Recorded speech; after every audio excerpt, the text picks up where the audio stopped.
মোহাম্মদপুরে মামুনুল হক ভাড়াটিয়া থাকে না। আমার একটা পোলাপানের গায়ের উপরে হাত দেওয়া তো দূরের কথা, এদের দিকে যদি কেউ চোখ বড় করে তাকানোর চেষ্টা করে সেই চোখ আমরা উপরে ফেলবো। সবচেয়ে বড় জন যে থাকে বাংলাদেশে তার সাথে টক্কর দিয়ে মোহাম্মদপুরে মানুষ মামুনুল হক রাজনীতি করতে নামে। চুনোপুটি কারোর সাথে মামুনুল হকের টক্কর লাগে নাই। টক্কর লাগছে তো লাগছে বাংলাদেশে নাম্বার 1 পার্সনের সাথে। 3 বছর টক্কর করছে মামুনের সাথে। মামুনুল হকের সাথে টক্কর লাগার পরে এখন মামুনুল হক মোহাম্মদপুরে আছে, বাংলাদেশে আছে, যে টক্কর দিয়েছিল সে নাই। কাজেই মনে রাখো, অন্য কেউ যদি টক্কর দেওয়ার চিন্তা করো আগে 10 বার ভাববা।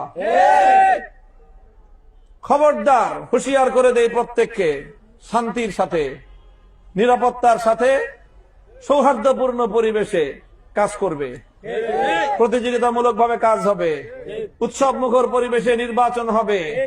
হুমকি ধমকির দিন শেষ, পেশি শক্তি আর মাস্তানি করার দিন শেষ। এখানে কোনো মাস্তানির জায়গা মোহাম্মদপুর থাকবে না।